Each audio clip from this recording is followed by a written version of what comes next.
Hello friends. മോദിയുടെ പിറന്നാൾ സമ്മാനമായിട്ട് അല്ലെങ്കിൽ ഇന്ത്യക്കാർക്കുള്ള ദീപാവലി സമ്മാനമായിട്ട് ട്രംപ് H1B വിസയുടെ ഫീസ് ഭയങ്കരമായിട്ട് ഹൈക്ക് ചെയ്തു. $1 lakh ആക്കി. എനിക്ക് തോന്നുന്നു $250 എന്നാണ് $1 lakh ആക്കിയത്. എന്താ പറയുക, ഭയങ്കര ഒരു ഹൈക്കാണ് ട്രംപ് ചെയ്തത്. അപ്പോൾ ഇന്ത്യൻ മീഡിയാസും പല യൂട്യൂബ് മാധ്യമങ്ങളും ഇതോടുകൂടി ഇന്ത്യ തകർന്നു, ഇന്ത്യയുടെ ടെക് ഇൻഡസ്ട്രി കംപ്ലീറ്റ് നശിക്കാൻ പോകുന്നു, ലക്ഷക്കണക്കിന് ആൾക്കാരുടെ ജോലി നഷ്ടപ്പെട്ട് അവർ ഇന്ത്യയിലോട്ട് വരും, ഇന്ത്യയുടെ കാര്യം തീരുമാനമായി, ആ രീതിയിലുള്ള വാർത്തകളാണ് ശരിക്കും വരുന്നത്. പക്ഷേ ഇതിൻ്റെ യാഥാർത്ഥ്യം നോക്കുകയാണെങ്കിൽ നമ്മൾ മനസ്സിലാക്കേണ്ട കാര്യം എന്ന് പറഞ്ഞാൽ ഈ H1B വിസയുടെ ഫീസ് കൂട്ടുന്നത് അമേരിക്കയിലാണ്. അത് ഇന്ത്യക്കാർക്ക് മാത്രമല്ല. അവർ H1B വിസയുടെ ഫീസ് കൂട്ടുമ്പോൾ ലോകത്തുള്ള എല്ലാ രാജ്യങ്ങൾക്കും അത് അപ്ലിക്കബിൾ ആണ്.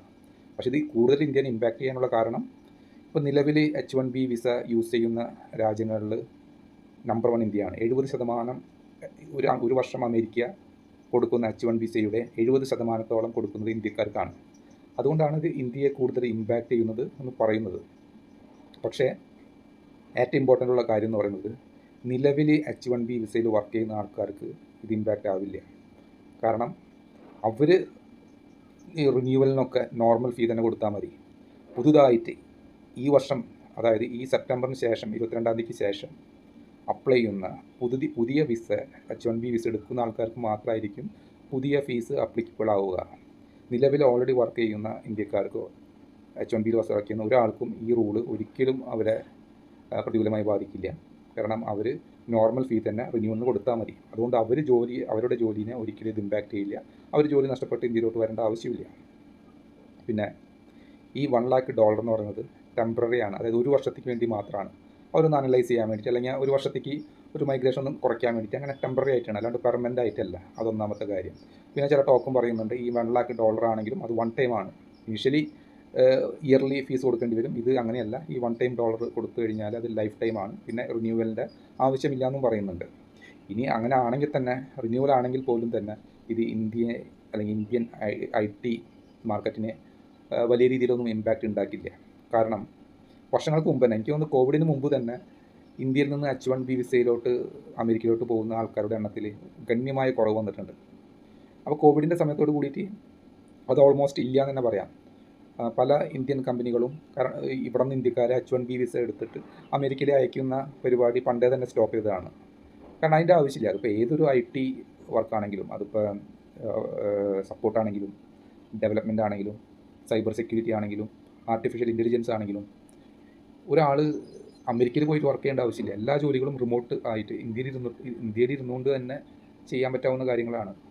അതുകൊണ്ട് വർഷങ്ങൾക്ക് മുമ്പ് തന്നെ H1B വിസയിൽ അങ്ങോട്ട് പോകുന്ന ഇന്ത്യക്കാരുടെ എണ്ണത്തിൽ ഗണ്യമായ കുറവ് വന്നിട്ടുണ്ട്. മിക്ക ഇന്ത്യൻ IT കമ്പനി ആണെങ്കിലും പുറത്തുനിന്നുള്ള IT കമ്പനി ആണെങ്കിലും അങ്ങനെ H1B വിസ കൊടുത്തിട്ട് വേറെ രാജ്യക്കാരെ അങ്ങോട്ട് കൊണ്ടുവന്ന പരിപാടി പണ്ടേ ഒരു 80-90% സ്റ്റോപ്പ് ചെയ്ത പരിപാടിയാണ്.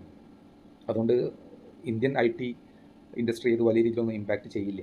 പക്ഷെ നമ്മൾ കൂടുതൽ ചിന്തിക്കുകയാണെങ്കിൽ തീർച്ചയായിട്ടും ചെറിയ രീതിയിൽ ഇമ്പാക്റ്റ് ഉണ്ടാവും. അപ്പോൾ നമ്മൾ ഒരു സംഭവത്തിന് പ്രോസും കോൺസും ഉണ്ടാവില്ല. അപ്പോൾ ഇതിൻ്റെ പ്രോസും കോൺസും നമ്മൾ നോക്കുകയാണെങ്കിൽ എൻ്റെ അഭിപ്രായത്തിൽ ഒരു സ്ലൈറ്റ് എഡ്ജുള്ളത് പ്രോസിനാണ്. ഇന്ത്യക്ക് അത് കൂടുതൽ ചെറിയ രീതിയിലെങ്കിലും ഇന്ത്യക്ക് ഇത് നേട്ടം ഉണ്ടാക്കാൻ സാധിക്കുള്ളൂ. ഇന്ത്യക്ക് അത് ഗുണകരമാവുന്നതാണ് ഞാൻ കരുതുന്നത്.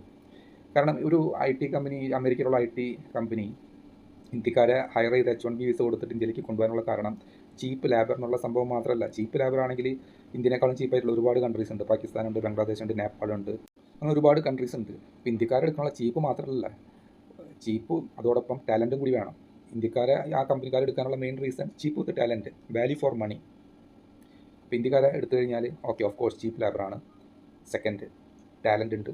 പിന്നെ തേർഡ്, ഹാർഡ് വർക്കേഴ്സ് ആയിരിക്കും. അപ്പോൾ ഇതിനേക്കാളും ടാലൻ്റോടെ ഉള്ള നേറ്റീവ് അമേരിക്കൻസിനെ അവിടെ കിട്ടും. എന്നിട്ട് എന്തുകൊണ്ട് അവരെടുക്കുന്നില്ല? ഇന്ത്യനേക്കാളും ടാലൻ്റുള്ള അമേരിക്കൻസ് ഒരുപാടുണ്ട്. പക്ഷേ ടാലൻ്റുള്ള അമേരിക്കക്കാർ വളരെ എക്സ്പെൻസീവ് ആയിരിക്കും. അതൊരു കാര്യം. പിന്നെ ടാലൻ്റഡ് ആയിട്ടുള്ള അമേരിക്കൻസൊക്കെ ഒരിക്കലും ഒരു കമ്പനി അണ്ടറിൽ 1-2 വർഷം വർക്ക് ചെയ്യുന്നില്ല. മാക്സിമം അത്രേ വർക്ക് ചെയ്യുള്ളൂ. അവർ എല്ലാവരും സ്വന്തമായിട്ടുള്ള സ്റ്റാർട്ടപ്പ് ചെയ്യാണ് പതിവ്. ഒരാളണ്ടറിൽ ടാലൻ്റ് കൂടുന്നതനുസരിച്ച് ഒരാളണ്ടറിൽ വർക്ക് ചെയ്യില്ല, അവർ സ്റ്റാർട്ടപ്പേ തുടങ്ങുള്ളൂ. ഇന്ത്യക്കാർ മാത്രമാണ് എത്ര ടാലൻ്റ് ഉണ്ടെങ്കിലും അവർ ഒരു കമ്പനി അണ്ടറിൽ ലൈഫ് ലോങ് വർക്ക് ചെയ്യുന്നത്. അപ്പോൾ ഇന്ത്യക്കാരുടെ അങ്ങനത്തെ ഒരുപാട് ഗുണങ്ങളുണ്ട്.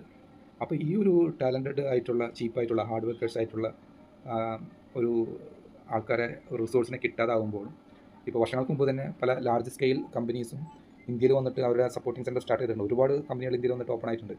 അപ്പോൾ അത് വലിയ കമ്പനികളാണ്. ഇനി എന്താ സംഭവിക്കാൻ പോകുന്നത് വെച്ച് കഴിഞ്ഞാൽ, ഒരു മിഡ് സൈസ് അല്ലെങ്കിൽ ലോ ക്യാപ്പ് കമ്പനികളൊക്കെ അടക്കം ഇന്ത്യയിൽ വന്നിട്ട് അവരുടെ സപ്പോർട്ടിംഗ് സെൻറ്റർ സ്റ്റാർട്ട് ചെയ്യും. കാരണം H1B വിസ കൊടുത്തിട്ട് ആൾക്കാർ അങ്ങോട്ട് കൊണ്ടുപോകുന്നത് വളരെ എക്സ്പെൻസീവ് ആയ കാരണം അവർ ഇന്ത്യയിൽ വന്നിട്ട് ഒരു പ്രൈവറ്റ് ലിമിറ്റഡ് കമ്പനി സ്റ്റാർട്ട് ചെയ്തിട്ട് ഇന്ത്യയിൽ ഒരു സപ്പോർട്ടിംഗ് സെൻറ്റർ സ്റ്റാർട്ട് ചെയ്യും. അതുവഴി ഇന്ത്യയിൽ ഒരുപാട് ആൾക്കാർക്ക് ജോലി കൂടുതൽ കിട്ടും. ഇന്ത്യയുടെ ടാലൻറ്റഡ് ആയിട്ടുള്ള റിസോഴ്സ് അവർ ഇന്ത്യയിൽ നിന്നുകൊണ്ട് അത് ഇന്ത്യക്ക് അത് ഗുണകരമാവും. അവർക്ക് കിട്ടുന്ന ഇൻകം ഇന്ത്യയിൽ തന്നെ യൂസ് ചെയ്യും.